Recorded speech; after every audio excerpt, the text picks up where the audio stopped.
Hello, everybody, Average Gamer, and welcome to another episode of Supreme Ruler Ultimate as China. So, I was deciding, after the last couple episodes, I want to make sure that our economy is doing really good. We have slowly started to suck the Americans into this conflict. There should be the subs probably going to come up this way. Or not, can't enter our territory now, but if you entered this way, could have actually done some damage, probably. Because I think that's a Los Angeles class. No, it's a Truda class. I've never even heard of that submarine. I'm going to have to Google that after this episode. A diplomatic offer from the Dominican Republic. They want to buy industrial goods from us. Okay. So, we are starting to suck the Americans into this war. There's another warship there. So, good news there. They're starting to slowly send troops. Very, very, very slowly. South Africa down here has capitulated, which is a good sign. And Western South Africa, it's on the brink. It's just a matter of time there. So, good news for all that, because once that all collapses, they're all coming over here. And we're going to have some fun. One of the things I will say is a lot of these guys, if the Allies do a big push, we're probably going to lose a lot of these troops. It'll probably take us a while to, if we can. I'm going to. Sorry, but that's still got a bit of a cough from not feeling well. But we shall carry on.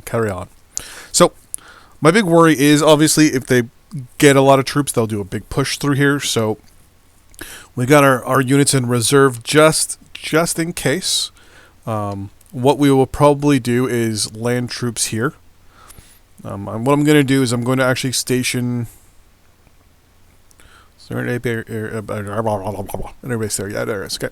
I'm actually going to station airdroppable infantry at this airbase here and leave one cargo aircraft. And the plan will be using stealth with the infantry. Drop troops off at this port. That will be the plan. Then land troops in behind and hopefully cut them off supply-wise if they get too aggressive and try to suck a lot of them back if we're getting too much heat down here. I can't see that happening. I can see the AI being aggressive but not too aggressive. In other words, bringing troops in and slowly pushing forward, kind of like how the Malayan forces are now.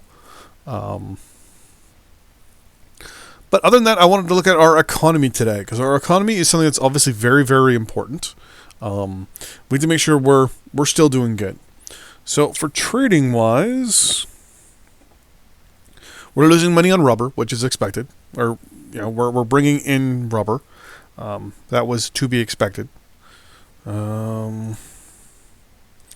Overall, our expenses are $23 billion. We're bringing in $16 billion just from taxes and production. Now, mind you, we're bringing in another additional $10 billion from trade, so we're at about 26. So we're making about $3 billion a day, give or take, from stuff. So overall, we're theoretically running a $6 billion deficit, but we're making money, which is good. We're not taking out any loans. We're not taking out anything. I'm going to possibly up the tax rate to 60% a little bit here, actually. That kind of cuts down a little bit into that, but not too much. That's the actual taxation itself. And here's our social spending. So our social spending is pretty good overall. One of the bonuses is with our researches. It's reduced it quite significantly as well. So it's kind of a double-sided issue. We could cut a lot of the stuff because this is where the majority of our money is being sunk into. So, and production of goods as well. So that's a big problem. Right now we're producing. It's pretty good actually. It's almost double there. One thing here, as I mentioned earlier, I want to I want to bring in rubber because right now it's actually, well, it's cheaper actually. Rubber bulk sales, imports, overall consumption. Right now we're at 100% of demand, and we're at 100% of capacity. Okay. With how much we have, we can hold ourselves for 13 years. No big deal. We got 11 days worth of supplies, and we have 17,405 estimated output. Since the cabinet minister is in charge, I'm just going to keep it as is. But what I could do is lock it out and take over control myself and reduce the output. So long as favorable, not really. Here we're only making about $30 a ton. Here we're only making 40. Here 20. There about 10. 70, which is pretty good. And last but not least, electricity. About 80. Okay. That's a one-time sale, though. Research. We're pretty much on top of the research. We're good there. Heat exchangers, petrol use, and city power generation. So cities will produce 10% more power, which is good. And population itself will use 10% less petroleum, less gas, basically, to heat their homes. Which is a good thing, because that means we can sell more overseas. Trimaran military vessels. They'll unlock some stuff for us. VHTR nuclear reactors. What are you? Very high temperature modern naval electronics, missile systems, manufacturing improvements, finished goods, coal demand down, and ore demand to go down by 10%. Perfect. High bandwidth infrastructure. High speed internet efficiency. Oh, nice. Our internet itself will go up 4% in speed, and our research efficiency will go up by 5%. Nice. Carbon dioxide reducers. Pollution levels are going to go down 10%, and our environment rating will go up by 4%, which is good because then people around the world will look at us a little bit better. Basic electronic implants will unlock additional stuff down the road. Telemedicine. Healthcare costs go down by 5%, but rating goes up by 5%, which is pretty good. We use that here in Canada. It's pretty good. Basically, if you're feeling sick or ill, you can call the telemedicine phone lines, and it's basically a nurse on the line. You tell her all your problems. They'll ask you some questions, and then they'll tell you if you really need to come into an ER or whatever.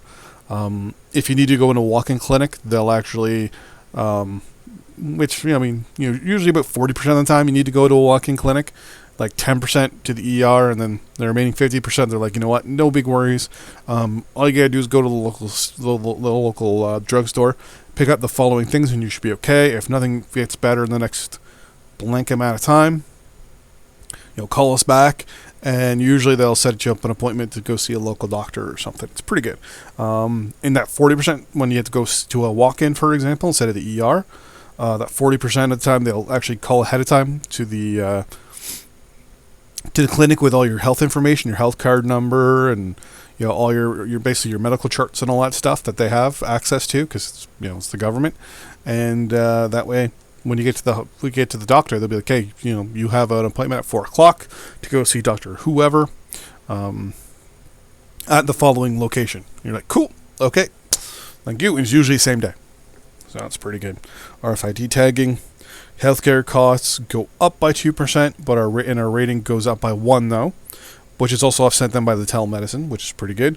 Energy conservation. Timber use goes down by 15%. And petrol use, basically gas and oil use, goes down by 5%. Perfect. Navy self-designs, which is good. It's going to unlock a bunch of stuff. The LY60 Liang. That's 78 range. It's meh. But you gotta do it. The ZTZ 80 tank. That's something we really want. Especially if this war's gonna go crazy. S300s. This is something we're really gonna want as well. The only problem is it doesn't really do much to the high air attack, but not too bad. 1991 Tank Tech. Yeah, well, we're way ahead there. Modern day aircraft, level 3. So this is going to unlock things like the Hind, the Havoc, the Longbow Apache, MiG-21. This is what we're going to want. The PLZ-202 Ferric. The JH-78 is what we're going to get. It's a tactical bomber. SU-25. Another tactical bomber. Hey, the Avro Arrow. Nice. Oh, the Avro Arrow Mark III. Interesting. Shack-Vac. Anti-Tank 40A, 4B. Alpha Jet. Oh, we have those in Canada for trainers. Those things are so awesome. Toscano, I think that's a training aircraft. Used in some countries for close air support.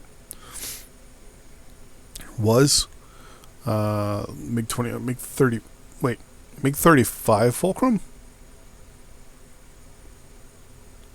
Well, MiG-29 Fulcrum. There's the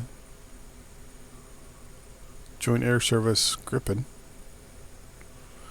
Yeah, MiG-29 Fulcrum. Okay, I guess that's an upgraded version of the MiG-29.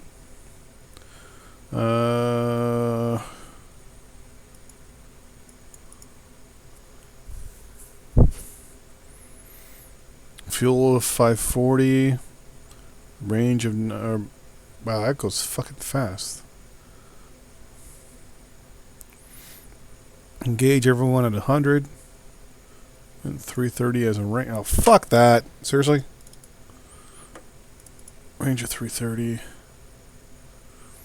Okay, so this thing's got range a little bit more, but engages people closer.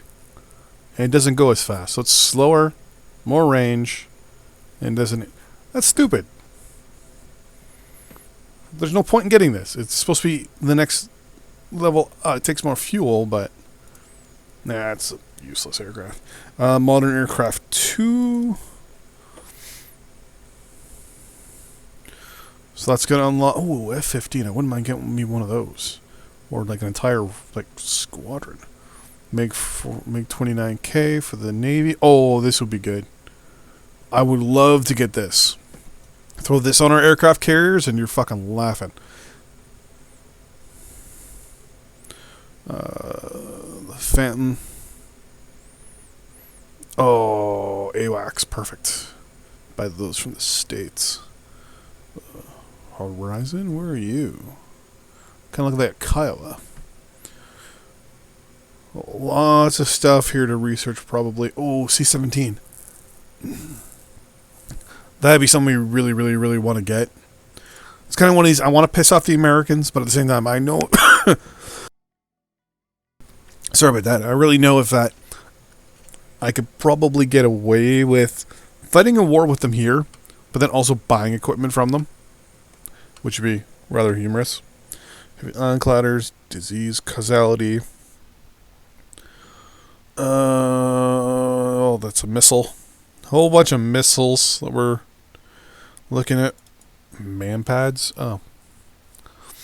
Looks like it's a man-mounted, kind of like almost like a Stinger. FN6. Stinger-esque as well. But pretty much both of them only take out helicopters, so that's kind of useless. The HJ-8 Red Arrow anti-tank weapon. Yep. PTZ-80. 180 missiles, a missile size of 10. so we wouldn't be able to put those big missiles on it. It looks like the missiles we want only fit on that one launcher, the Topol. So we're kind of screwed there. So lots of anti-aircraft and artillery, some more armored fighting vehicles, some more artillery. This might be good. I wish you could set up a thing where it's you on the right, you pick your main units, main infantry, armored, all that stuff, and then you can compare the two.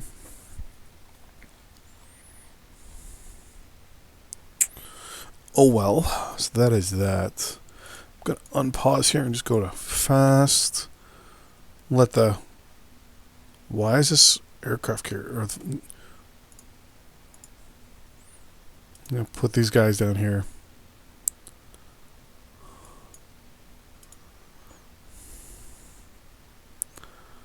I don't trust this. Because if he turns in here, we're going to engage him probably.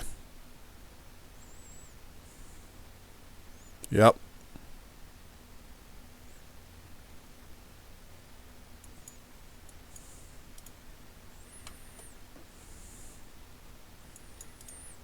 Except he's faster.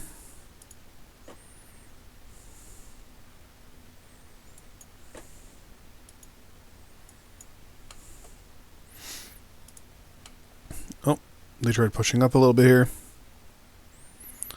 Wow, this thing's just getting destroyed.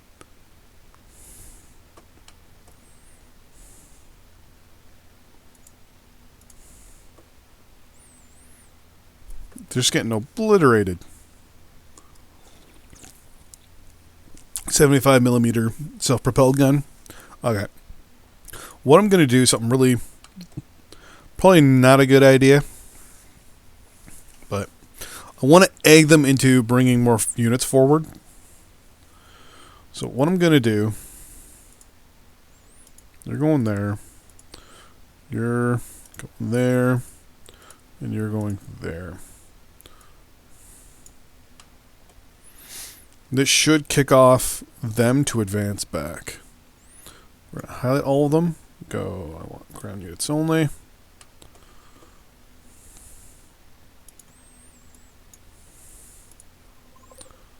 Perfect, keep going.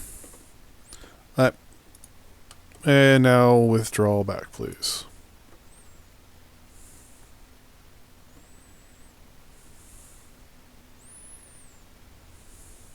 No. I want you to withdraw. Do not want you to engage.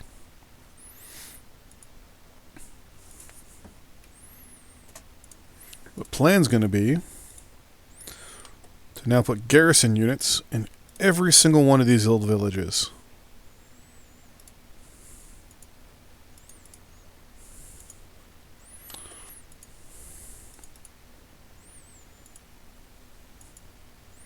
Like I have over here.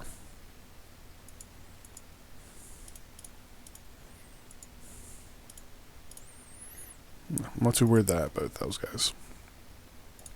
Because the plan's going to be, you can grind down their forces also with garrison units on the way. Yep, they're going to maybe push back a little bit here. Come on.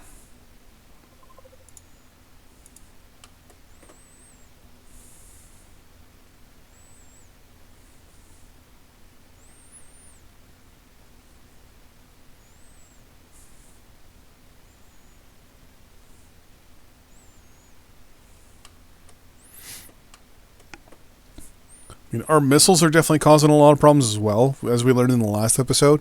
Our anti-shipping missiles are just crazy strong. Like, this ship is dead. It's gone. It's done. There was some missile shooting downies. Shooting downness around here somewhere. To keep that in mind.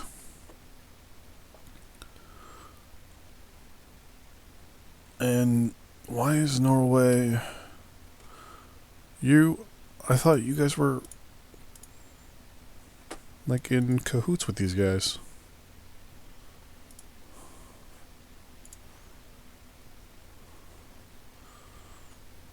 Our other missiles are slowly getting used up here as well. Perfect.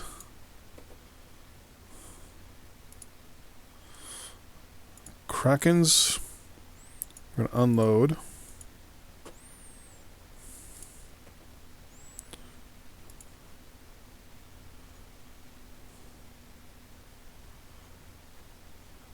I'm going to auto deploy those. Hooks are... Yeah, we don't want hooks either. We don't want hooks deployed. We just want Karens deployed, please.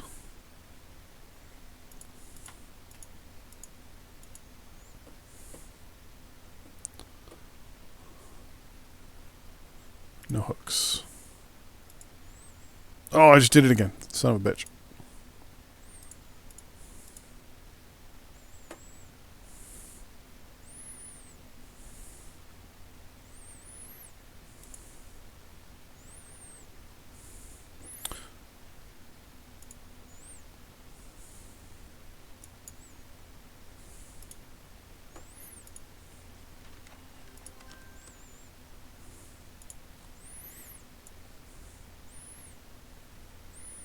Actually, the aircraft I want to make sure have...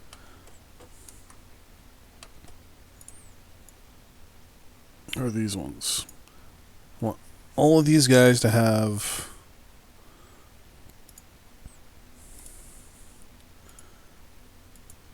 Karens only.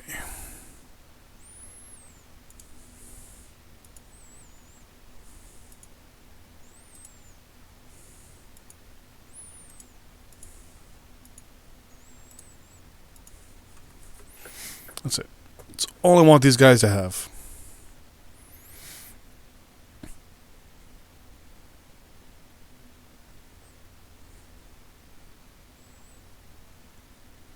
And right now, only 2 of them.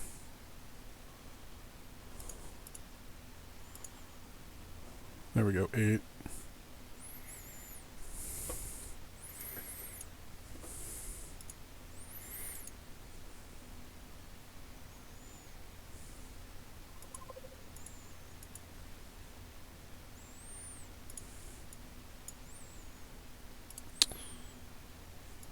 Get rid of the hooks as well.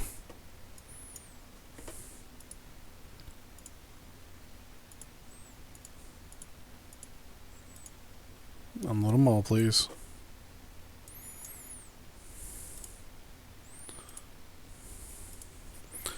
Well, over time, it'll take a little while to make sure that the right guys get the right missiles. Because I guarantee a lot of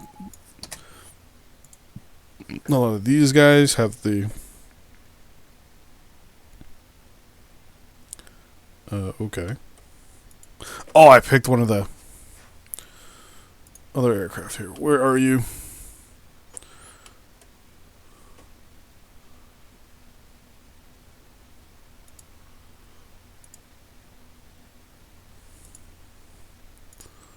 Nixon keeps breaking our territory over here.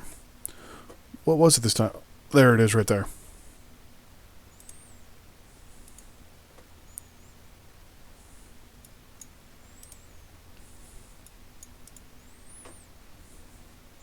Come on, shoot it down. Shoot it down. God damn it.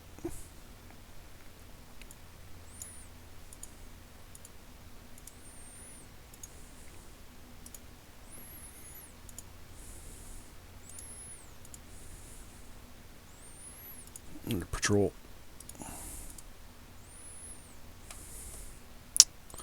Well, I know this episode was a little bit boring, a little slower than normal, but we're getting things done. We're slowly moving things around. We're getting things in. That's a lot of troops returning back. They're sending a lot of troops back. Soon I expect to see a trail going this way, I'm hoping. Or this way, like around like this. Because I think these are Canadian troops here. No, those are American. They're going to. Yeah, so they're still fighting down here. they'll once they break these guys, which shouldn't be long. You know, there's nothing really we can do. Diplomatic offer. I'm not gonna. You're losing. There's nothing I can do. I could give. You don't like me, so whatever. Our satellite coverage is sitting at 97% for communications and 100% for reconnaissance, which is really good. Overall, we're going to look at some information here. So we're sitting at, when it comes to, well, we're not worried about sphere of alignment. Domestic approval rating, Sweden's the highest. Military approval rating,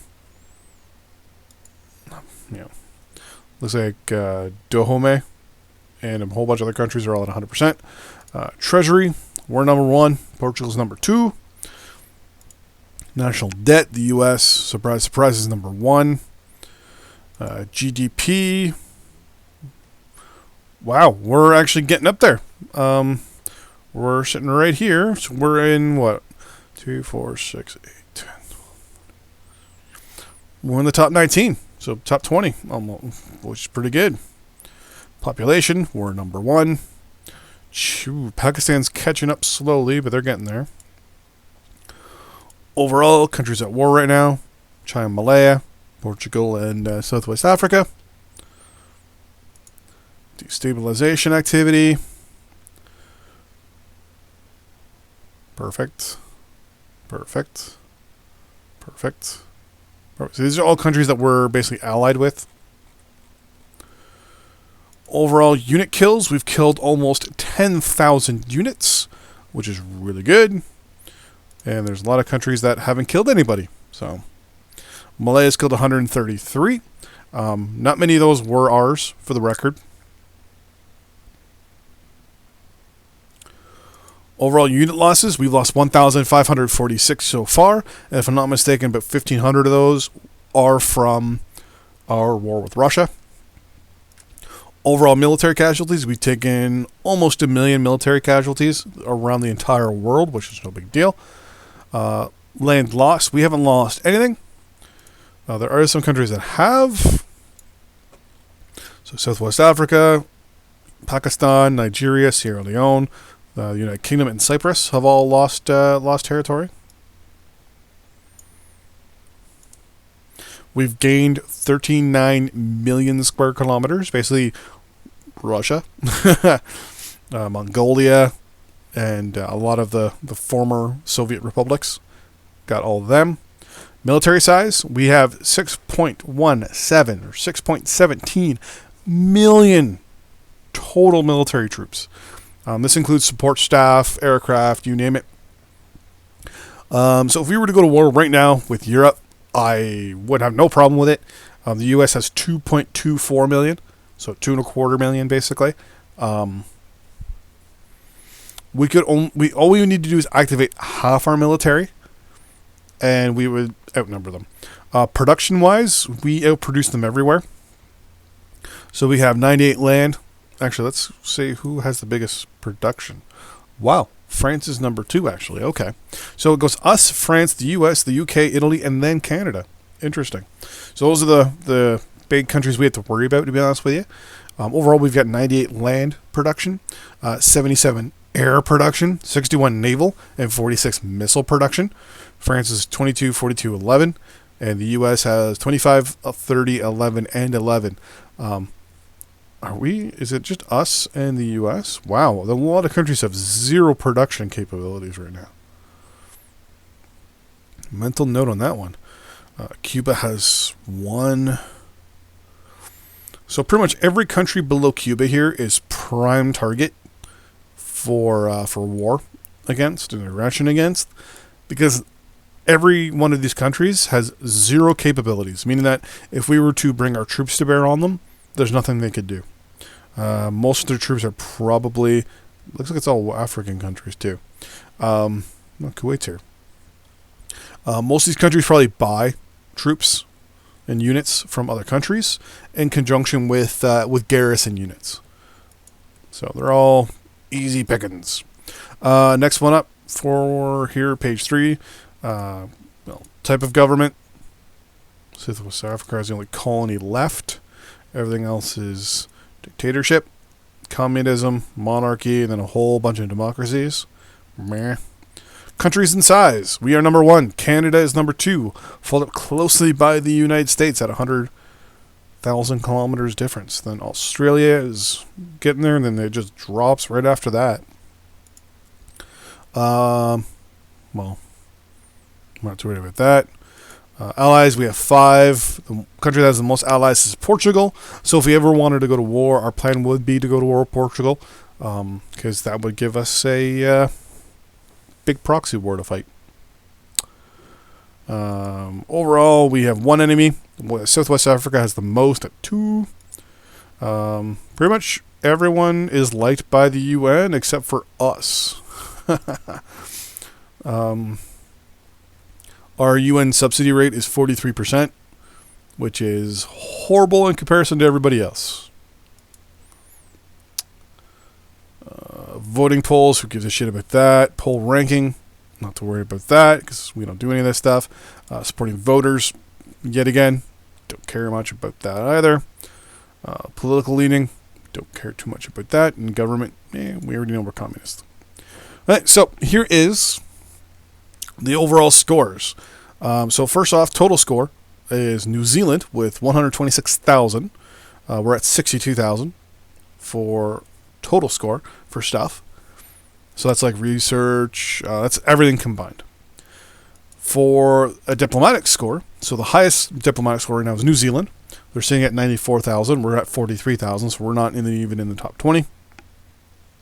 Economic score, we're not even fucking close. So for those of you who think I play the economy game really good, look at this. I'm only sitting at a 24,000 point score, or a score of 24,000 in the game, where Ireland is sitting at 225,000. So I'm not even doing that good score-wise, economy-wise. Technology-wise, we've been hovering in the top 5 for the last little while.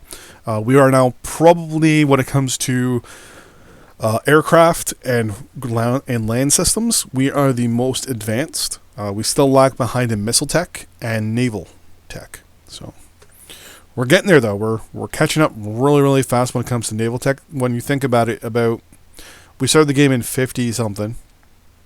And in 20 years, we have caught up and advanced beyond where current tech is for most countries. And we've actually wiped out, taken out one of our primary, people we don't want to play against, which is Russia. When it comes to approval score, well, we could care less about approval score. We're not even in the top 20 with that because we're communist. And less about military score. We're sitting at 90,000. So we're not in the top 20 yet, but we're getting there.